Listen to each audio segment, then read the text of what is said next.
Welcome to success classes. आशा करता हूँ कि आप सभी स्वस्थ होंगे और आपकी तैयारी बेहतरीन चल रही होगी। और आप सभी इन वीडियोस को बहुत ही अच्छे से देख रहे होंगे। और मुझे विश्वास है जब आप इन सारी वीडियोस को देख लेंगे तो आपके नंबर टेस्ट में ही आपका वास्तविक परीक्षा हो डेफिनेटली आपका 25 प्लस कहीं नहीं गया। काफ़ी सारे अभ्यर्थियों के 30 आउट ऑफ 30 भी आएंगे। तो हम क्योंकि यहाँ पर गणित के साथ साथ हम गणित की पैडागोजी को भी देख रहे हैं। एक स्मार्ट अप्रोच के माध्यम से हम गणित को सीख रहे हैं कि कम से कम टाइम में आपका उत्तर आ जाए। हम बेसिक मेथड को भी देख रहे हैं, हम साथ में ट्रिकी मेथड को भी देख रहे हैं। हम ट्रिक्स को क्यों देख रहे हैं? क्योंकि अभी आपको मेंस भी तो देना है।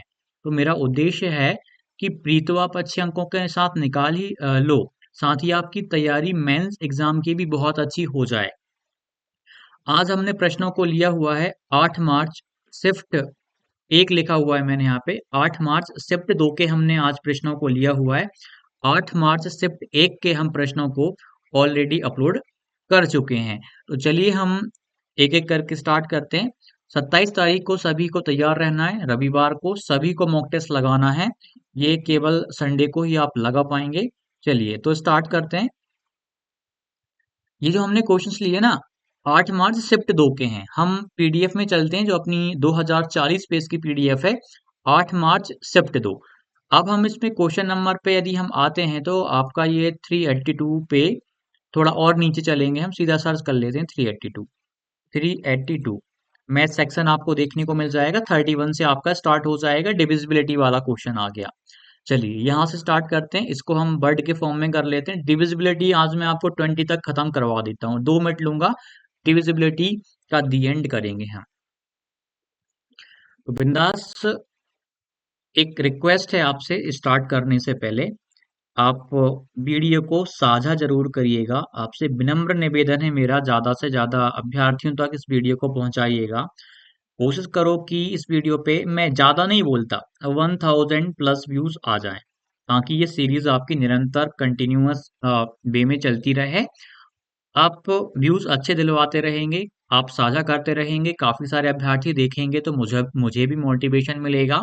और ये सीरीज आपको प्री में काम कर रही है, साथ में प्री के साथ आपको मेंस में भी ये कवर करना पड़ेगा। वैसे भी आप सारे पीवाईक्यू को मेंस के टाइम पे तो करोगे ही करोगे।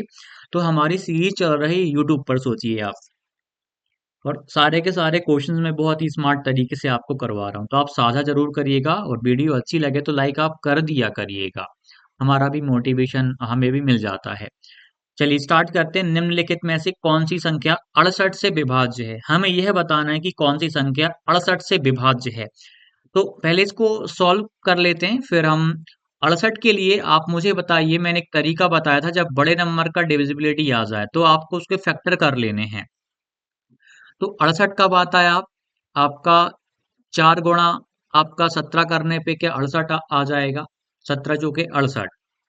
ठीक, 17 चौके 68 हो जाएगा। यानी आपको चेक करना पड़ेगा कि नंबर आपका 4 से भी डिवाइड हो रहा हो, 17 से भी डिवाइड हो रहा हो। तो 4 से आप चेक करोगे तो यह भी डिवाइड है, 4 से यह भी डिवाइड है, 4 से यह भी डिवाइड है, 4 से तो सारे डिवाइड है। यानी we have to check divisibility rule for 17। हमें 17 के लिए एक विभाज्यता का नियम देखना पड़ेगा। 17 का जो रूल होता है मैं आपको बता देता हूँ। अंतिम अंक को आपको 5 से गुणा करना है और शेष में से आपको घटा देना है। याद कर लीजिएगा, अभी सारे रूल याद करवाऊंगा, मैं ट्रिक से याद करवाऊंगा। तो चेक करते हैं, पहले वाले ऑप्शन को चेक कर ले। अंतिम अंक को आपको 5 से गुणा करना है, 4 पंजे आपका 20 आ जाएगा। रिमेनिंग क्या बचा आपका? रिमेनिंग बचा 218 बचा, क्योंकि 4 का गुणा तो आपने 5 से कर लिया, 4 पंजे 20 आया, तो 218 में से 20 आप घटा लीजिए। 8 का 8 बचेगा, एक में से जाएगा नहीं, कैरी लेंगे तो 11 में से आपका 2 जाएगा तो आपका 9 बचेगा। 198 आ गया। अब 198 को 17 से डिवाइड कर लो, या फिर आप 198 के लिए फिर रूल अप्लाई कर लो। फिर अंतिम अंक को 5 से गुणा कर लो, 5 गुना करके रिमेनिंग 8 पंजे 40 में से आप घटा लो। आपका जो नंबर आएगा, उल्टा भी माइनस कर सकते हो, 40 में से आप माइनस करोगे, 10 में से आपका 9 जाएगा तो आपका 1 बचेगा। यहाँ 3 बचा, या आपका 2 बचेगा। यानी 21 आपका किसी भी प्रकार से डिवाइड नहीं होगा 17 से, यानी आपका ऑप्शन नंबर 1 राइट आंसर कभी भी नहीं होगा। सेकंड वाले को चेक करते हैं, वही अपना प्यारा सा रूल है। अंतिम अंक को हमें किससे गुणा करना है, हमें 5 से गुणा करना है। 8 पंजे 40 आ जाएगा, 40 आ जाएगा। बाकी रिमेनिंग अंक 254 है, शेष अंक आपके 254 है, शेष संख्या 254 है। घटाइएगा, 4 बचेगा, 5 में से 4 जाएगा, 1 बचेगा आपका यहाँ पे 2 का 2, 214 आ गया। अब आप 17 से डिवाइड नहीं करना चाहते और छोटा नंबर चाहिए, फिर वही प्रोसेस, अंतिम अंक को 5 से गुणा करिए, 4 पंजे 20 आ जाएगा आपका, माइनस कर लीजिए, 1 बचेगा आपका। रिमेनिंग में से माइनस करा 1, मतलब ये भी आंसर नहीं होगा। अब यह वाला देख लो, जीरो का 5 गुणा करोगे, शेष में से घटाओगे तो कोई फर्क तो पड़ने वाला नहीं, तो क्यों ना इस जीरो को ही हटा दें यहाँ पे। अब 6 का गुणा आप 5 से करोगे, 6 पंजे आपका 30 आ जाएगा, रिमेनिंग आपका 81 बचेगा। 6 पंजे 30, अब घटा लो, 1 का 1 बचेगा। 8 में से आप जब 3 माइनस करोगे तो आपका 5 आ जाएगा। तो आपका 17 तिया 51 होता है, यानी ऑप्शन नंबर सी आपका राइट आंसर हो जाएगा। राइट, ऑप्शन नंबर सी आपका राइट आंसर हो गया। अब हम सारे के सारे डिविजिबिलिटी रूल को देख लेते हैं, दी एंड करते हैं डिविजिबिलिटी का आज हम। दो से कोई संख्या जब कब विभाजित होगी, जब अंतिम अंक 0 हो, 2 हो, 4 हो, 6 हो, 8 हो। 3 के लिए हम सम ऑफ डिजिट करते हैं, सम ऑफ डिजिट करते हैं, अंकों का योग करते हैं। 3 से डिवाइड हो रहा है तो वो वाला, नहीं तो मेरा वाला तरीका वो वहीं पे कट कर दो। 4 के लिए हम देखते हैं लास्ट 2 डिजिट, अंतिम 2 अंक, लास्ट 2 डिजिट जब आपके 4 से डिवाइड हो रहे हो तो पूरा नंबर भी डिवाइड होता, 4 से डिवाइड होगा।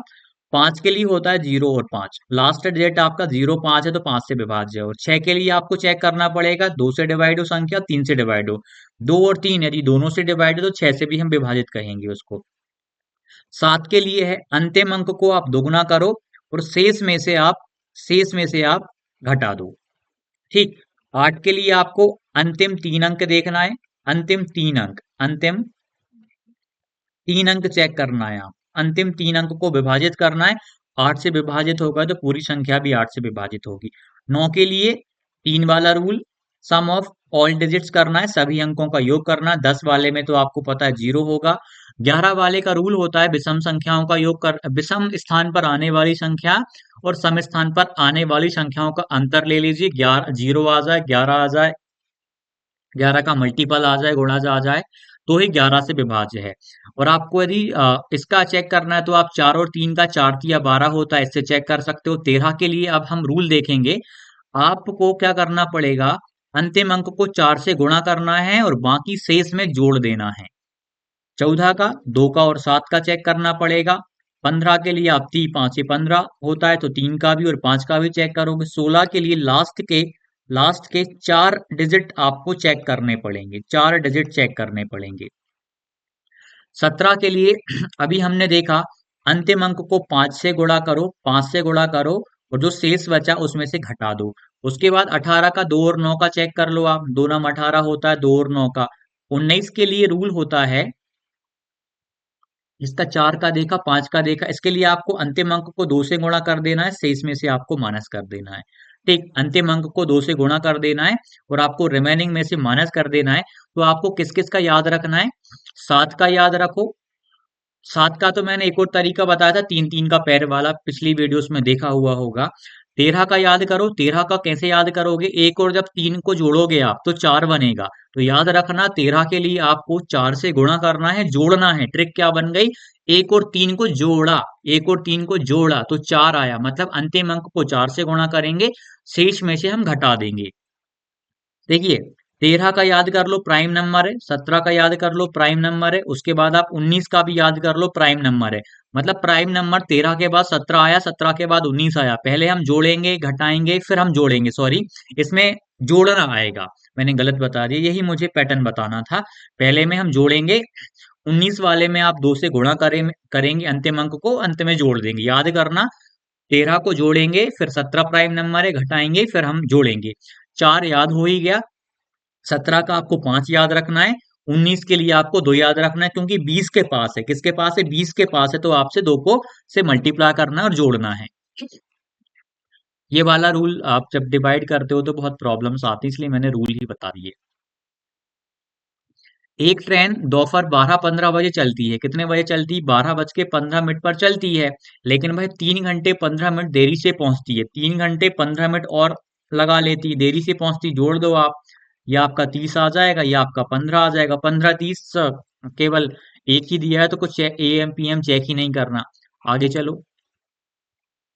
दो संख्याओं का गुणनफल दिया हुआ है, हमें नहीं पता दो संख्याएं कितनी है। मान लीजिए एक संख्या x है और एक संख्या y है, दोनों का गुणनफल आपको 192 दिया है। इन दोनों संख्याओं का योग यानी एक संख्या x और एक संख्या y, इनका योग आपको दिया है 28। तो छोटी संख्या आपको बतानी है, ऑप्शन से चलेंगे ज्यादा बेटर रहेगा।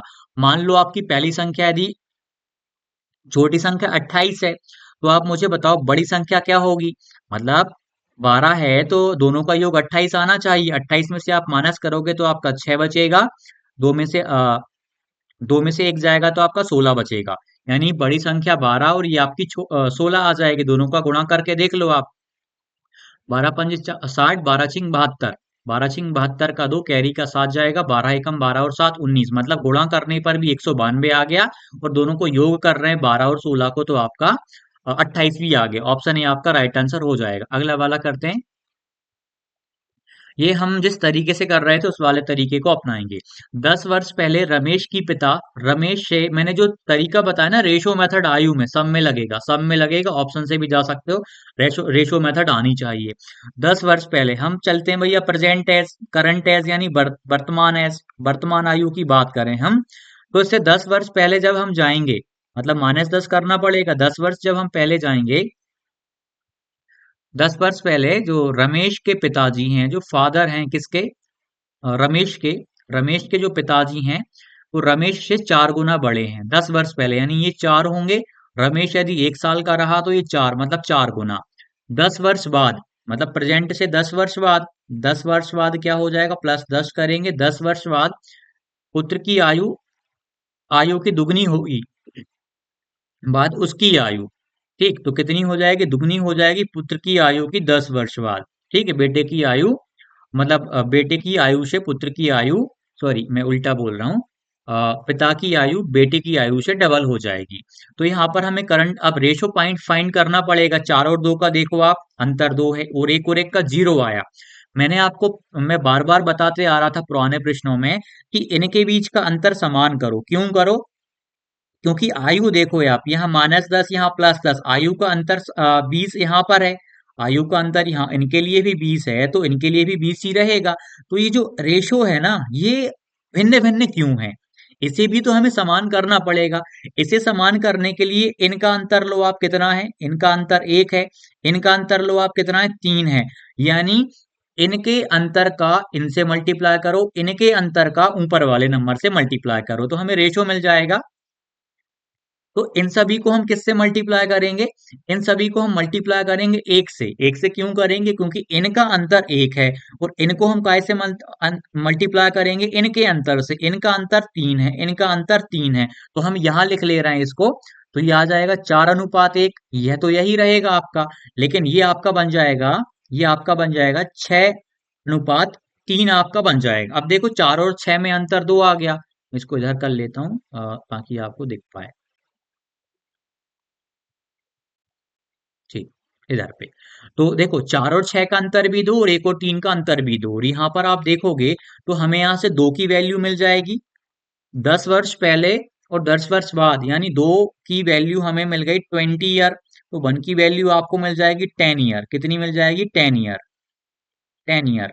तो आप मुझे बताओ किसकी आयु बतानी थी, रमेश की आयु, रमेश की आयु बतानी है। और ये एक किस 10 वर्ष पहले की आयु है, यानी एक की वैल्यू आ गई 10 ईयर, एक की वैल्यू आ गई 10 ईयर। मैं आपसे कहूं कि रमेश की आयु 10 वर्ष पहले 10 साल का था वो, तो वर्तमान में कितने का हो जाएगा, 20 वर्ष का हो जाएगा। कितने का हो जाएगा, 20 वर्ष का हो जाएगा। Option number D. यहाँ से आप हर प्रकार के प्रश्नों को कर सकते हैं इस मेथड से। अगला वाला करते हैं हम। अब ये देखो, प्यारा सा प्रश्न है ये भी। यदि a/2 b/2 इक्वल c/4, तो इनका मान बताना है। जब भी आपको ऐसा कुछ देखने को मिल जाए ना, तो a की वैल्यू 2 लेना, b की वैल्यू उसके नीचे वाली, c की वैल्यू नीचे वाली लेना। इक्वल हम k करके सॉल्व नहीं करेंगे, रेशो बनाएंगे नहीं, सिंपल सा। a की वैल्यू आपको मिल जाएगी 2k, b की वैल्यू मिल जाएगी आपको 3k, और आपको c की वैल्यू मिल जाएगी 4k। और इन वैल्यूज को आप यहाँ पर पुट कर दो, कर देते हैं पुट। तीन की मैं के भी हटा दे रहा हूँ क्योंकि के कॉमन आएगा, नीचे वाले के से हट जाएगा, हम फालतू में इतनी मेहनत क्यों कर रहे हैं, कुछ स्क्वायर वाला केस बन ही नहीं रहा। स्क्वायर वाला केस बनता तो हम कुछ नेतागिरी झाड़ते, मतलब के साथ। ठीक, तो हम ऐसा नहीं करेंगे यहाँ पे। तो तीन का, तीन ए मतलब एक ही जगह दो रखोगे, तीन दूनी छह आ जाएगा, प्लस चार बी, चार बी मतलब चार तिया 12, प्लस पांच सी, पांच चौके 20 बटे सी कितना है, सी आपका 4 है। ऐड कर लो, आपका ये आ जाएगा 18, 8, 3 बटे 4, डिवाइड कर लो आप 19 बटे 2, आपका राइट आंसर ऑप्शन है। अगला वाला करते हैं, प्यारा सा नन्हा सा प्रश्न है। एक त्रिभुज के आधार और ऊंचाई का अनुपात 7:4 है। यदि त्रिभुज का क्षेत्रफल 87.5 सेंटीमीटर स्क्वायर है तो इसकी ऊंचाई ज्ञात कीजिए। यह भी बहुत आसान प्रश्न है, लेकिन इसमें आपको x मान के चलना पड़ेगा क्योंकि बेस इंटू हाइट होगा, बेस इंटू हाइट होगा। तो देखो, आप जो बेस है ना, आधार आप मान लोगे 7x, और जो ऊंचाई है, हाइट है, उसको मानना पड़ेगा 4x। त्रिभुज का फॉर्मूला तो हम बचपन से पढ़ते आ रहे हैं, 1/2 बेस इंटू हाइट। ये आपका 1/2 बेस इंटू हाइट, त्रिभुज का क्षेत्रफल भी आपको दिया गया है 87.5 आपको दिया गया है। तो 2 तो उस तरफ चला जाएगा, बेस और हाइट का वैल्यू रखोगे तो 7 चौके 28 एक्स स्क्वायर आ जाएगा, 28 एक्स स्क्वायर। और ये 87 पॉइंट आपका 5 और मल्टीप्लाई में 2 आ जाएगा। ठीक, तो आपका ये 28 तो नीचे आ जाएगा, 28 तो आपका नीचे आ जाएगा। मैं इसको ऐसा क्यों फालतू मेहनत कर रहा हूँ, मैं इसको 7 और इंटू 4 ही रख लेता हूँ क्योंकि यहाँ ले जाऊंगा फिर कट करूंगा तो इजी हो जाएगा। 7 इंटू 4 आपका नीचे आ जाएगा। अब ये आप पॉइंट हटाओगे तो नीचे आपका फिर 10 आ जाएगा, पॉइंट के बाद बन था तो 10 आ जाएगा। कैंसिल कर लेते हैं इनको, थोड़ा ऊपर करते हैं। ये एक्स स्क्वायर की वैल्यू निकलेगी, अभी याद रखिएगा एक्स स्क्वायर की वैल्यू।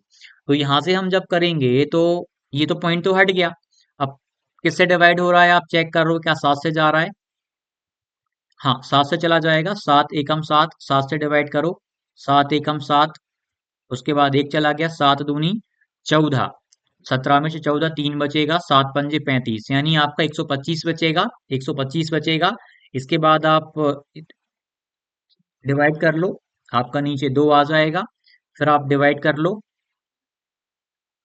5 से डिवाइड कर लो, 5 दूनी 10 हो जाएगा, 5 से डिवाइड कर लो, 5 दूनी 10, पचम 25, यानी 25 बटे आपका 4 आ जाएगा, 25 बटे 4 आ जाएगा। नहीं, एक्स की वैल्यू आ जाएगी 5/2, रूट से बाहर करोगे एक्स की वैल्यू आपकी 5/2 आ गई। और अब आपको क्या बताना था, ऊंचाई बतानी थी, तो ऊंचाई मतलब 4x थी, 4 इंटू एक्स की वैल्यू आ गई 5/2। कैंसिल कर लो, 2 टाइम में जाएगा तो आपका 2 5 10 आ जाएगा, 10 सेंटीमीटर आपका राइट आंसर ऑप्शन बी। ये स्क्वायर कर सकते थे यहाँ पर, आपका ये फिर रूट से बाहर करते 6.25, मैंने बिना पॉइंट के बता दिया कौन डिवाइड करे, क्योंकि वैसे भी आगे हमें मल्टीप्लाई तो करना पड़ेगा। इसमें देखो कंपोनेंडो डिविडेंडो योगांतर अनुपात से भी हम इसे कर सकते हैं, लेकिन बिना उसके भी कर सकते हो, m की वैल्यू 12 लेके n की वैल्यू 10 लेके।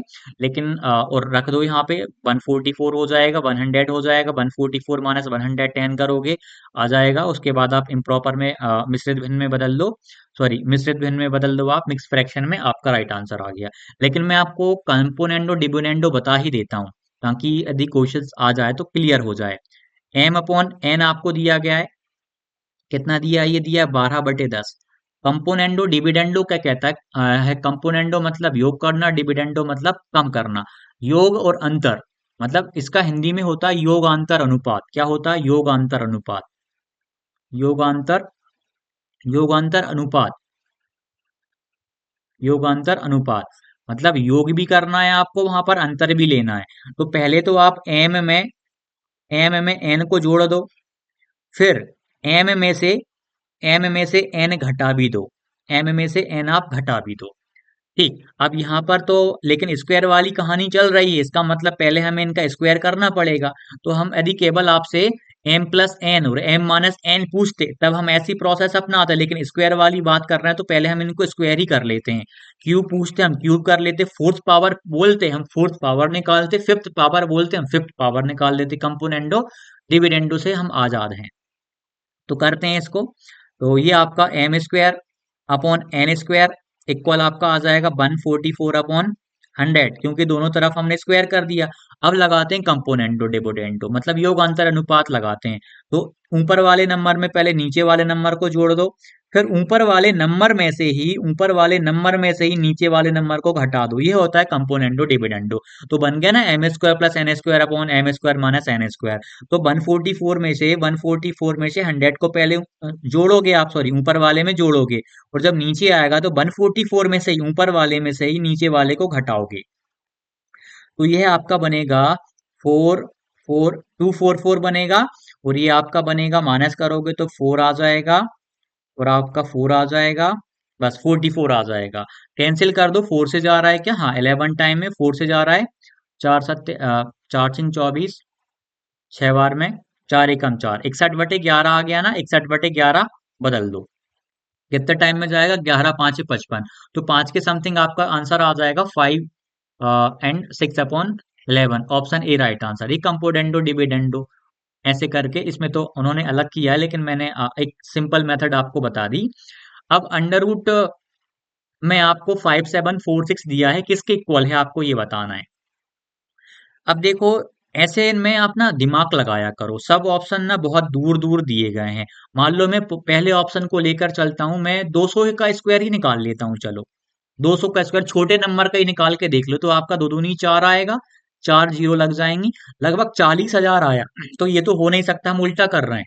इसका स्क्वायर करके मत देखो, पहले इसका देख लो, 700 का ही देख लो, ये तो बहुत ज्यादा आएगा,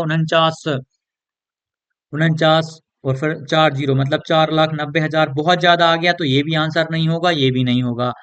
23 का करके देखते हैं, अरे 23 का क्यों, हम तो 25 का करके देख लेते हैं ना। 25 का कर लो, 25 का स्क्वायर करोगे तो 55, 2×3 = 6, 625 आएगा, मतलब बहुत कम आ गया, तो आंसर ये हो गया, करना ही नहीं है। अब देखो, जब जैसे 25 का स्क्वायर मैंने कैसे निकाला, आप सोच रहे होंगे, आपको लास्ट वाले अंक का स्क्वायर करके लिख दो, 5 का स्क्वायर होता है 25, और जो आगे वाला अंक है ना, उसको उससे एक बड़े अंक से गुणा कर दो, 2 का गुणा कर दो आप 3 से, दो दो ही दो तीन 6, तो 25 का स्क्वायर आ गया 625। यदि 75 का स्क्वायर आपसे पूछेंगे तो कैसे बताओगे, सिंपल है, 5 का स्क्वायर तो आप 25 लिख दोगे, फिर 7 का गुणा किससे करोगे, 7 का गुणा 8 से करोगे, 7×2 = 56 आ जाएगा, तो 75 का स्क्वायर आ गया 56×25, यानी 5 की ट्रिक भी हमने सीख ली। तो लगभग 75.56 के समथिंग आ रहा है, तो आपका option number C right answer. एक और देख लेते हैं ट्रिक। आपसे यदि पूछ लें 95 का स्क्वायर बताना है, फिर आप कैसे बताओगे, 95 का स्क्वायर 5 का स्क्वायर करोगे तो आपका ये तो 25 आ जाएगा, फिर 9 का गुणा किससे करोगे, 10 से करोगे तो कितना आ जाएगा, 90 आ जाएगा, 90×25 आपका 95 का स्क्वायर आ गया। मतलब हमने जब लास्ट इकाई का अंक 5 हो, इकाई का अंक जब 5 हो, तब हम वर्ग कैसे निकालते हैं किसी संख्या का, वो तरीका सीखा हमने। अब ये वाला, किसी संख्या के वर्गमूल का 1/9 भाग 0.1 है, तो संख्या होगी। तो वैसे ऑप्शन से भी जा सकते हैं, हम संख्या मान लेते हैं, मान लीजिए वह संख्या x है, वह संख्या x है, तो किसी संख्या के वर्गमूल का स्क्वायर रूट करना पड़ेगा, किसी संख्या के वर्गमूल का स्क्वायर रूट का 1/9 भाग, 1/9 भाग कितना है, 0.1 है, 0.1 है, यही बोला।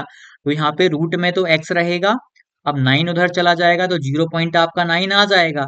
दोनों तरफ आप स्क्वायर कर दीजिए, क्योंकि हमें संख्या बताना है, x बताना है, तो दोनों तरफ स्क्वायर करेंगे, तो आपका यहाँ से कर लेते हैं भैया, कर लेते हैं, स्क्वायर करेंगे तो 0.9 का भी स्क्वायर करोगे आप, तो स्क्वायर से तो रूट कट जाएगा, तो x की वैल्यू आ जाएगी 0.81, तो 0.81 आपका राइट आंसर, ऑप्शन डी।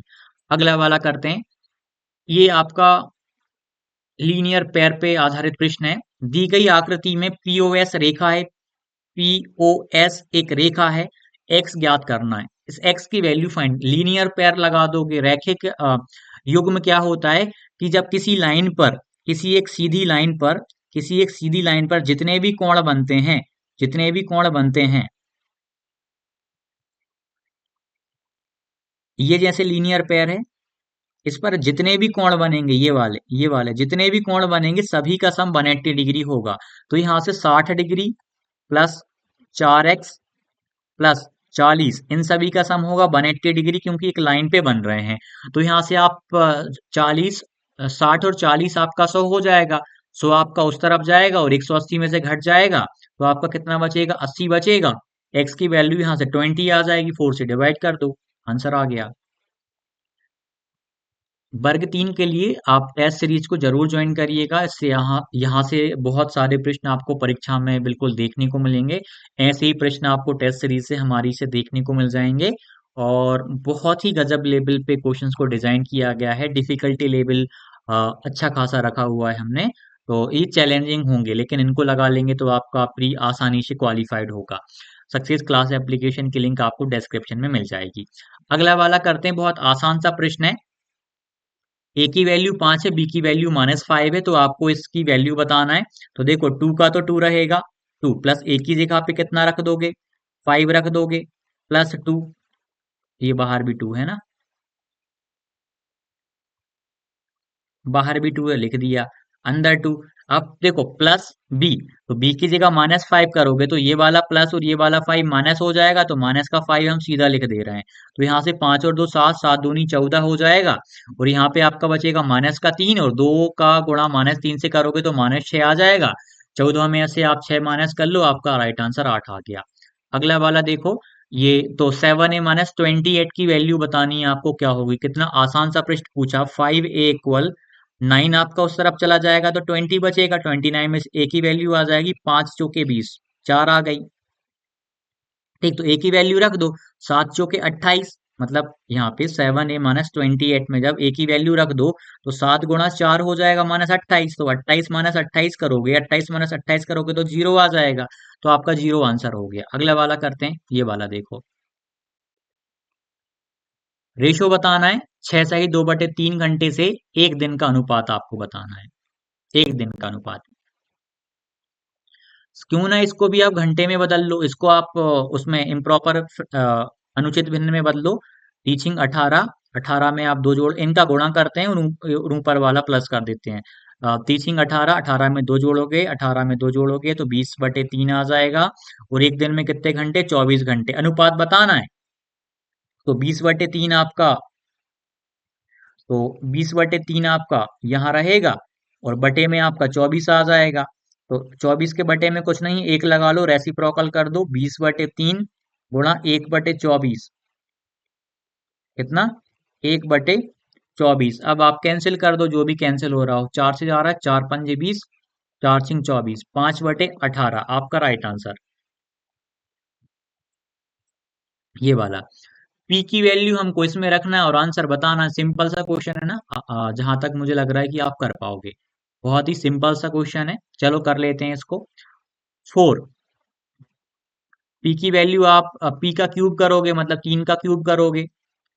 चलो लिख लेते हैं, 3 का क्यूब करोगे, थोड़ा बड़ा करते हैं इसको, ज्यादा ही बड़ा हो गया।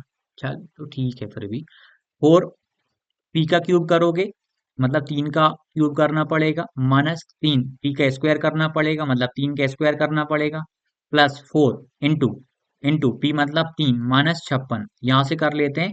तो यहाँ पे इधर का 9 × 27, 27 आ जाएगा। 4 × 27 करोगे तो कितना आएगा, 7 चौके 28 आ जाएगा। मैं 28 का 8 लिख रहा हूँ, मैं इकाई अंक से करके बताता हूँ। तीतर का 9, 9 × 27 आ जाएगा, इकाई अंक यहाँ पे 7 आएगा, 4 × 12, इकाई अंक यहाँ पे 2 आएगा, यहाँ पे आपका 6 है, यहाँ पे आपका 6 है, माइनस में चलेगा। इनको आप 8 और 2 को जोड़ोगे, मैं देखो पूरा डिटेल भी आप कर सकते हो, लेकिन मैं स्मार्ट तरीका बता रहा हूँ। 8 और 2 10 को जोड़ोगे तो आपका कितना आएगा, इकाई अंक 0 आएगा प्लस वालों का। और 7 और 6 को जब जोड़ोगे तो आपका माइनस वालों का इकाई अंक आएगा 13। कितना आएगा, इकाई अंक आएगा 13। तो 0 में से 13 तो आपका जाएगा नहीं, तो आपको एक और लेना पड़ेगा, तो यहाँ 10 बन जाएगा। 10 में से फिर आप 3 घटाओगे तो आपका बनेगा 7, मतलब इकाई अंक में आपका आएगा 7। तो ऑप्शन नंबर, क्या कर दिया मैंने, तो ऑप्शन नंबर सी आपका राइट आंसर हो जाएगा, इकाई अंक। बाकी आपका स्मार्ट तरीका क्या, आप लेंदी मेथड से भी जा सकते हो। मेरा मकसद है कि आपको मैं स्मार्ट तरीका भी बताते जाऊं। इकाई अंक से हमने निकाल लिया, आप चाहो तो इनका 4 का गुणा 27 से करो, फिर इनका 12 आएगा, इस 12 आएगा, इसको इसको जोड़ दो, फिर इनको घटा दो, मतलब ऐसे ला सकते हो आप। ax से विभाजित है, px को ax बी से विभाजित किया जाता है, तो शेषफल क्या होगा। जब किसी भी वैल्यू को, जैसे इस वाली से हम ax बी से डिवाइड कर रहे हैं, तो इसको आप 0 के इक्वल में लो। उसके बाद यहाँ से x की वैल्यू निकालो, ax बराबर आपका b आ जाएगा, माइनस का उस तरफ जाएगा, प्लस का x की वैल्यू आ जाएगी b/a। तो यहाँ पे x की जगह पे रख दो आपका p, b/a, राइट आंसर आ गया। कौन सा वाला है? डी वाला। अगला वाला करते हैं। दो संख्याओं का योग, आपको 40 दिया है, उनका अंतर 4 दिया है, तो संख्याओं का अनुपात क्या है? जब आप ऑप्शन से जाओगे ना इस वाले प्रश्न में, तो आप अंतर देखो, क्या इनका अंतर आपको 4 देखने को मिल रहा है? नहीं मिल रहा। इसमें भी अंतर 4 नहीं है, इसमें भी अंतर 4 नहीं है, इसमें भी अंतर 4 नहीं है। मतलब ये वाला तरीका आपका फेल हो जाएगा जब आप ऑप्शन से जाओगे, क्योंकि रेशो दिया हुआ है और सिंपल फॉर्म भी हो सकता है। तो दो संख्याएं आप जब मानोगे, तो आपका एक पहली संख्या x है, दूसरी y है, तो दोनों का योग आपको दिया है 40, और दोनों का अंतर आपको दिया है x माइनस वाई, अंतर आपको दिया है 4। विलोपन विधि लगा सकते हो, लेकिन मैं स्मार्ट तरीका बताता हूँ। जब बड़ा नंबर ज्ञात करना हो, बड़ा नंबर प्लस वाला ही होगा, तो बड़ा नंबर जब आपको ज्ञात करना हो, तो आप क्या करोगे? दोनों को जोड़ दो और 2 से भाग दे दो। तो 40 में 4 जोड़ोगे तो 44 आ जाएगा, 44 को 2 से भाग दे दोगे तो आपका आ जाएगा 22, यानी बड़ा नंबर मिल गया हमें 22। और जब छोटा नंबर निकालना हो, जब ये कम कब काम आएगी ये ट्रिक? जब दो संख्याओं का योग हो, दो संख्याओं का अंतर हो, तो अलग अलग ज्ञात करना हो। तो बड़ी संख्या निकालनी थी, जोड़ा इन दोनों को, 2 से भाग दे दिया, बड़ी संख्या 22 मिल गई। अब हमें क्या करना है? छोटी संख्या निकालना है, इनका अंतर ले लो, 40 में से 4 जाएगा 36, 36 को फिर 2 से आप भाग दे दो, आधा कर दो, तो आपका आ जाएगा 18। छोटी संख्या 18 आ गई। अनुपात बताना है ना, 22/18, इनका अनुपात बताना है। कट रहा है क्या? हाँ, 2 से कट रहा है 11, 2 से कट रहा है 9, तो 11:9 आपका ऑप्शन सी राइट आंसर आ गया। एक इकाई योजना नहीं होनी चाहिए, फ्लेक्सिबल नहीं होनी चाहिए, यूनिट प्लान। एक किसमें प्रदान करे? परिचित विषयों से मिलकर बनता है या टीचर ओरिएंटेड? बताइए कौन सा आएगा? एक इकाई योजना नहीं होनी चाहिए, शुड नॉट, नॉट पे फोकस करी, फ्लेक्सिबल होनी चाहिए, लचीलापन होना चाहिए, एक वैरायटी प्रदान करे, परिचित विषयों से मिलकर बने, क्या टीचर ओरिएंटेड? टीचर ओरिएंटेड नहीं, उसे कैसा होना चाहिए? छात्र केंद्रित होना चाहिए, तो टीचर ओरिएंटेड नहीं होना चाहिए। ऑप्शन डी आपका राइट आंसर है। महेश अपनी किताब का इंग्लिश वाला इंग्लिश में देख लो। महेश अपनी किताब स्कूल लाना भूल गए।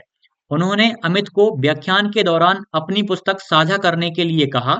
आपको अपनी पुस्तक आज मेरे साथ साझा करनी चाहिए, क्योंकि मैंने कल अपना अभ्यासकार आपके साथ लॉरेंस जो भी है 22 वर्षा की बात कर रहे हैं, इसमें पूरा था नहीं उस पीडीएफ में भी। एक सेकेंड। हाँ, उसमें भी नहीं था।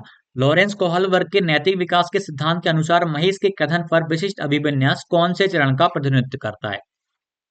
लॉ एंड ऑर्डर की बात हो रही, कहीं नहीं हो रही। पोस्ट कन्वेंशनल में आता है, कहीं बात नहीं हो रही नियम कानून की। ये मैंने तुम्हें दिया, अब तुम वह चीज मुझे दो, इस चीज पे एक्सचेंज कर रहे हैं चीजों को, लेन देन वाली हो रही। प्री कन्वेंशनल पे आएगा। बीइंग नाइस नहीं आएगा, वो नाइस बॉय नाइस गर्ल वाला कंसेप्ट लगता है कन्वेंशनल में। ओबीडियंस आज्ञाकारिता प्री कन्वेंशनल में लगता है, पूर्व पारंपरिक में ये भी नहीं है, तो आपका राइट आंसर हो जाएगा ये वाला, ये आपके गलत थे। Option B. बाकी आप देखो, एक्सचेंज में क्या होता है? परस्पर चीजों को बदलते हैं। मैंने आज तुझे टॉफी दी, कल तुझे मुझे टॉफी देनी पड़ेगी। मैंने तुझे पढ़ाया, तुझे मुझे तुझे मुझे मतलब तुम्हें मेरी वीडियो को शेयर करना पड़ेगा। ये एक्सचेंज वाला होता है। जैसे कि मैं आपसे स्टार्टिंग में बोल रहा था कि आपको वीडियो को साझा करना पड़ेगा, ये मतलब मैं लेन देन वाली बात कर रहा था, मैं एक्सचेंज वाली बात कर रहा था। मैं आपको पढ़ाऊंगा, आपको मेरी वीडियो दोनों दूसरी जगह पहुंचाना है। ये मैंने एक्सचेंज वाली बात आपसे करी। एक इस चीज में मैंने आपको प्रैक्टिकल वे में समझा दिया। ऐसे आप साझा कर दोगे वीडियो को और भी लोगों के साथ, तो और भी बेनिफिशियल हो जाएगा। काफी लोग नहीं भी करते हैं, कोई बात नहीं है। एक्सचेंज ही करना है। पर दिए गए समीकरण को सही बनाने के लिए किन दो चिन्हों को आपस में बदला जाना चाहिए? बताइए कौन से दो को बदलने की आंसर आ जाए। चलो बदल के देखते हैं। भाग, भाग और गुणा बदल के देखते हैं।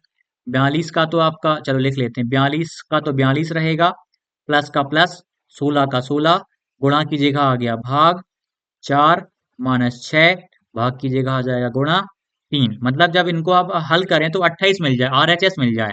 तो करते हैं 42, भाग देंगे बोर्ड मास से, 4 चौके 16, प्लस का 4 आ गया, माइनस 18, ऐड कर लो, ये आपका आ जाएगा 46 में से आप 18 माइनस करोगे, तो आपका 16 में से 8 जाएगा, तो 8 बचेगा, यहाँ पे 3 बचा, 3 में से गया 2, मतलब 28 आपका राइट आंसर आ गया। ऑप्शन ए से ही काम बन गया। अब स्टार को बदलने और दिए गए समीकरण को संतुलित करने के लिए गणितीय चिन्हों के सही संयोजन का चयन करें। तो यहाँ पर आपको ये रख के देखना है। और कौन सा वाला हो जाएगा? पहले वाले का तो कोई सेंस ही नहीं बनता, सब प्लस प्लस रखोगे तो कुछ सेटिस्फाइड ही नहीं हो पा रहा, कुछ सत्यापित ही नहीं हो पा रहा। कम से कम इक्वल वाला एक तो लेना पड़ेगा हमें कहीं ना कहीं। तो ये वाला भी नहीं होगा, हाँ ये वाला हो सकता है क्योंकि यहाँ पे इक्वल आ गया। तो ये तो किसी भी हाल में नहीं होगा। अब चेक कर लेते हैं, दूसरे वाले ऑप्शन को कर ही लेते हैं भाई, अच्छा प्रश्न है। तो 16 है, 4 है, 8 है, 4 है, 8 है। इस वाले को करते हैं, पहले स्टार कीजिएगा गुणा, फिर माइनस, फिर प्लस, फिर बराबर। इनको सॉल्व करते हैं, 8 आ जाए। तो आप देखो 8 और 4 तो 12 आ जाएगा। 16 चौके आप करोगे बहुत बड़ा नंबर आएगा, 12 माइनस करोगे तो काम नहीं बनेगा, तो आपका बी वाला तो फेल हो गया, हमारा बी वाला तो फेल हो गया, राइट। आप इसको चेक कर लेते हैं डी वाले को, क्योंकि यहाँ पे इक्वल लगा हुआ है। माइनस, गुणा, भाग, बराबर करते हैं। 16 माइनस, आप भाग दोगे, क्या करना पड़ेगा? आप 8 को 4 से भाग दोगे, पहले गुणा मत कर देना, पहले भाग देते हैं बोर्ड मास के तहत। बोर्ड मास, बोर्ड मास, बोर्ड मास। ब्रैकेट होगा तो ब्रैकेट सॉल्व करेंगे, ऑफ यानी का होगा तो उसे करेंगे, फिर डिवाइड करेंगे पहले नंबर, फिर मल्टीप्लाई, फिर एडिशन, फिर सब्ट्रैक्शन। तो आप डिवाइड करो भैया, 2 आ जाएगा। 4 गुणा 2, 4 दूनी 8 आ जाएगा, 16 में से 8 जाएगा तो आपका 8 बचेगा, यानी आपका ऑप्शन डी राइट आंसर हो जाएगा। स्मार्ट तरीका अपनाया हमने, इसको देखा ही नहीं, हमने देखा ही नहीं इसको। अगला वाला करते हैं। इफ एल की जगह प्लस रखो, एम की जगह माइनस रखो, एन की जगह स्टार रखो, पी की जगह डिवाइड रखो, तो आपका आंसर क्या आएगा? ये आपको करना है, एच डब्ल्यू है आपका ये। निम्नलिखित में से कौन सी गतिविधि कक्षा 3 के छात्रों की समस्या समाधान क्षमताओं को बढ़ाने के लिए है? समस्या, प्रॉब्लम सॉल्विंग एबिलिटीज को बढ़ाने के लिए क्लास 3 के लिए कौन सी गतिविधि की बात कर रहे हैं? एक वर्ग पहेली जिसमें सभी प्रमुख शब्दों जैसे सम संख्या, विषम संख्या, संयुक्त संख्या, अभाज्य संख्या आदि के सुराग होते हैं। एक समूह परियोजना, प्राथमिक विंग के छात्रों को 4 शतरों स्कूल की गृह प्रणाली 4 हाउस में समान रूप से कैसे वितरित किया जाए ताकि हर घर में खेल, कला, सांस्कृतिक और शैक्षणिक गतिविधियों के प्रतिभाशाली छात्र हों। कक्षा में संख्याओं संक्रियाओं पर एक अंतर्वर्गीय प्रश्नोत्तरी आयोजित करें। 34, 451, 11 एक वर्गशीट जिसमें 4 बुनियादी कार्यों जैसे 25 गुणा 34, 451, 11 आदि खोजें। तो इसका आंसर आपका ये हो जाएगा, क्योंकि यहाँ पे ग्रुप प्रोजेक्ट बन रहा है, मतलब काफी सारे बच्चे काम कर रहे हैं। How the students of primary wing shall be distributed equally, मतलब बच्चों को डिस्ट्रीब्यूटेड करना इक्वली। 4 हाउसेस बना रहा है, 4 ग्रुप बना रहे हैं, सीधी सी बात। So that every house has talented sports, arts, cultural and academic activities. तो आपका ये option number B right answer हो जाएगा, क्योंकि वहां पे एंगेजमेंट कर रहा है बच्चा, टीम में काम कर रहा है, बी वाले में इन्वॉल्व होकर काम कर रहा है, तो ज्यादा सीख पाएगा वहां पे। निम्न में से क्या मानसिक रूप से मंद बच्चों को शिक्षित करने के लिए आवश्यक नहीं है? रेगुलर काउंसलिंग आवश्यक नहीं है क्या? रेगुलर काउंसलिंग तो है आवश्यक। रेमेडियल टीचिंग क्या नहीं होती उनके लिए? ये भी आवश्यक है। नियमित मूल्यांकन, यह भी आवश्यक है। पाठ्यक्रम में संशोधन, यह आवश्यक नहीं है। हाँ, उनके अकॉर्डिंग चेंज होना चाहिए, लेकिन बाकी की तुलना में हम देखें तो अपना राइट आंसर ये हो जाएगा। राइट आंसर आपका पाठ्यक्रम में संशोधन करना ये बार बार पॉसिबल नहीं है। हाँ, आप उनके लिए शिक्षण विधियों का प्रयोग, आप उनके लिए टीएलएम, विशिष्ट टीएलएम का यूज कर सकते हो, यह चीज हो सकती है वहां पर। अगला वाला करते हैं।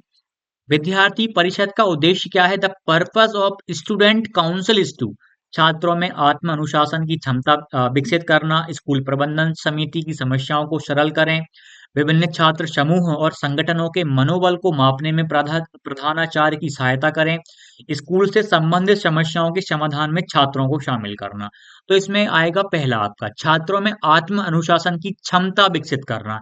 इसलिए स्टूडेंट काउंसिल, यही स्टूडेंट काउंसिल का पर्पस है, विद्यार्थी परिषद का उद्देश्य है। अगला वाला करते हैं अब अपन। हंटर के स्कोर कार्ड के अनुसार पाठ्य पुस्तक का मूल्यांकन करते समय भाषा की शैली का मूल्यांकन अंकों में किया जाता है। 60 में, 140 में, 50 में या 100 में। यह 60 अंकों में मूल्यांकन, 60 अंकों में किया जाता है। ये याद करने वाली चीज है, फैक्ट है, आपको याद कर लेना है। अगला वाला करते हैं। ये मैं टेलीग्राम पर अपलोड कर दूंगा, टेलीग्राम पर अपलोड कर दूंगा। यह वाली पीडीएफ 3 कर चुका हूँ। बाकी मैं सात बाकी जो 7 हैं वह 2 और क्लास हो जाएंगी। उसके बाद पूरी मैं टेलीग्राम पर डाल दूँ, कम से कम आपको 10 साथ में मिल जाएंगी एक साथ। वो तीनों और फिर से रिपीट कर दूंगा ताकि एक साथ आपको मिल जाएं। इनके सॉल्यूशंस वगैरह आपको इनके आंसर्स पढ़ने हो, आप पढ़ सकते हो। छात्रों को कमजोरी या सीखने की कठिनाइयों से छुटकारा पाने में मदद करने के लिए उपचारात्मक उपाय प्रदान करने के लिए शिक्षण कार्य को कहा जाता है। उपचारात्मक उपाय प्रदान करने के लिए ट्यूटोरियल टीचिंग, अनौपचारिक शिक्षण, कक्षा शिक्षण, उपचारात्मक। उपचारात्मक आपका राइट आंसर होगा। इस ये मतलब देखिए, रेमेडियल हो गया, डायग्नोस्टिक हो गया, कितने सारे क्वेश्चन हर शिफ्ट में रिपीट हुए, वही कंसेप्ट है सेम टू सेम, थोड़ी सी चीजें परिवर्तित करी। पुस्तकें संचार का शक्तिशाली स्रोत हो सकती हैं बशर्ते, मतलब books can be powerful source of communication provided, मतलब जो बुक्स हैं पावरफुल सोर्स हो सकती हैं कम्युनिकेशन की। Content is abstract, content abstract हो। कंटेंट इलस्ट्रेटिव हो, निर्देशी हो। माध्यम हिंदी हो, यह तो नहीं बात है हुई। क्या केवल माध्यम हिंदी होना चाहिए तभी शक्तिशाली होंगी? यह बात तो सही नहीं है। सामग्री अच्छी से प्रिंट के माध्यम से प्रस्तुत की गई हो, यह भी हो सकता है। लेकिन हम जब बात करें कंटेंट इज इलस्ट्रेटिव, मतलब सामग्री निर्देशी हो, वह हमें बता रही हो कि यहाँ यह करना है, वहाँ वो करना है। चित्र हो अलग अलग प्रकार की, वहाँ पे एक्टिविटीज हो, तब वो ज्यादा आपके लिए हेल्पफुल रहेगी। ठीक, आपका बी राइट आंसर आ जाएगा। बी हम पढ़ लें थोड़ा सा। जब सामग्री निर्दर्शी होती है, यानी वह उदाहरणों, चित्रों, आरेखों और व्याख्याओं के माध्यम से प्रस्तुत की जाती है, तो यह पाठकों के लिए अधिक समझने योग्य, आकर्षक बन जाती है। निदर्शी सामग्री संचार को अधिक प्रभावी बनाती है, क्योंकि यह जटिल विचारों को सरल और समझने योग्य के रूप में प्रस्तुत करती है। इसलिए यदि पुस्तक की सामग्री निदर्शी है, तो वह संचार एक शक्तिशाली स्रोत बन सकती है। बाकी ऑप्शन भी पढ़ लेना, क्यों नहीं होंगे आप जब पढ़ोगे। वास्तविक जीवन की स्थिति में वर्गमूल की अवधारणा को लागू करने की छात्रों की क्षमता का आकलन निम्नलिखित में से किस समस्या के माध्यम से किया जा सकता है? वास्तविक जीवन की बात आ गई तो ध्यान देना आप। एक बगीचे में 2025 पौधे इस प्रकार लगाए जाने हैं कि प्रत्येक पंक्ति में उतने ही पौधे हों जितने की पंक्तियों की संख्या है। तो पंक्तियों की संख्या और प्रत्येक पंक्ति में पौधों की संख्या ज्ञात कीजिए। 25,600 के वर्गमूल की गणना करें, वह छोटी से छोटी संख्या ज्ञात करें। तो एक और है, वह सबसे छोटी वर्ग संख्या ज्ञात करें इनके लिए, इनसे विभाज्य हो। तो ये भी कभी नहीं होगा, यह भी नहीं होगा, यह भी नहीं। वास्तविक जीवन की बात करिए तो ये वास्तविक जीवन है। तो इसका आंसर बता सकते हो क्या आप मुझे? 20-25 किसका वर्गमूल होता है? ये होता है आपका 5 आ जाएगा 25 का, ये आ जाएगा 4। 25 का होगा, सॉरी 45 का होगा। 45 का स्क्वायर करने का ट्रिक और एक और बार देख लो आप। यहाँ बता देता हूँ। 45 का स्क्वायर निकालना हो आपको तो कैसे निकालोगे? 5 का स्क्वायर कर लो, 25 आ जाएगा। और चार, इस वाले चार का एक बड़े नंबर से गुणा कर लो, 4 पंजे 20 आ जाएगा। मतलब जब इकाई अंक 5 हो तब हमें किसी संख्या का वर्ग निकालना हो तो ये ट्रिक है, काम आएगी। अगला वाला करते हैं नेक्स्ट क्वेश्चन। एक शिक्षण, एक सेकंड रुकिएगा, क्या ये 30 वाला? नहीं नहीं, पेडागोजी है तो काम हो जाएगा। एक शिक्षण इकाई के प्रशासन में शामिल है, मतलब 30वां प्रश्न आपको होमवर्क दूंगा, मैं इसलिए चेक कर रहा था क्योंकि मैथ वाला क्वेश्चंस रहता है तो मैं उसको लास्ट वाले को भी आपको करवा देता हूँ, क्योंकि मैथ्स पूरी होनी चाहिए। एक शिक्षण इकाई में प्रशासन में शामिल है, परिचय शामिल है, टीचिंग यूनिट में परिचय शामिल है, प्रस्तुतिकरण, मूल्यांकन सभी आएगा इसका। तो व्यक्तिगत व्यक्तित्व मूल्यांकन के लिए बनाए गए आविष्कारों में निम्नलिखित प्रमुख है, बताइए कौन प्रमुख है? ऑप्शन दे रहा हूं। Bell's adjustment inventory, Werner Utter's personality inventory, Woodworth's personality data sheet, all of the given options. इसका राइट आंसर आपको बताना है। तो आज की पीडीएफ भी अपनी पूरी समाप्त होती है। बहुत ही प्यार से अपन ने आज सारे प्रश्नों को करा और आशा करता हूँ कि आपको बहुत कुछ सीखने को मिला हुआ होगा आज की वीडियो में। तो ये 27 को सभी को टेस्ट लगाना है। ये अपना 8 मार्च शिफ्ट 2 के सभी प्रश्न अपने समाप्त होते हैं। बाकी शिफ्ट अपनी कंटिन्यू चलती रहेंगी। आपका कर्तव्य बनता है कि आप वीडियो को साझा करिएगा। मेरा मोटिवेशन बना रहना चाहिए, इतना तो आप कर ही सकते हैं मेरे लिए। आप वीडियो को साझा करिए, जो भी ग्रुप्स हैं, प्लेलिस्ट ही साझा कर दीजिए आप, प्लेलिस्ट। प्लेलिस्ट बना हुआ है ना, सारी वीडियोस में एक प्लेलिस्ट में डाल रहा हूँ। आप डिस्क्रिप्शन में जाओगे तो आपको पुरानी वीडियोस पे मेरी एक जगह देखने को मिल जाएंगी। या अपने ऐप पे चले जाओ प्लेलिस्ट वाले सेक्शन में, तो सबसे टॉप पर आपको वो प्लेलिस्ट देखने को मिल जाएगा। आप जरूर साझा करिएगा। ठीक है। जो भी डाउट हो, हम जो गणित सीख रहे हैं, आप मुझे बता के जरूर जाइएगा कि आपको गणित कैसा लग रहा है। मैं इस सीरीज को कंटिन्यू रखूं या नहीं रखूं। आपको फायदा हो रहा होगा तो ही हम कंटिन्यू रखेंगे, अदरवाइज हम कंटिन्यू नहीं रखेंगे। क्योंकि फायदा होना चाहिए, पता चले कि मैं मेहनत कर रहा हूँ और उस मेहनत का कोई मतलब ही नहीं है, कोई ध्यान ही नहीं दे रहा, तो फिर वो मेहनत करना भी कोई काम की नहीं रहेगी। तो कमेंट डाउट हो तो कमेंट कीजिएगा। वीडियो कैसी लगी आप बताइएगा। वीडियो को लाइक कीजिएगा और साझा जरूर करिएगा वीडियो को। मिलते हैं अगली वीडियो में। धन्यवाद।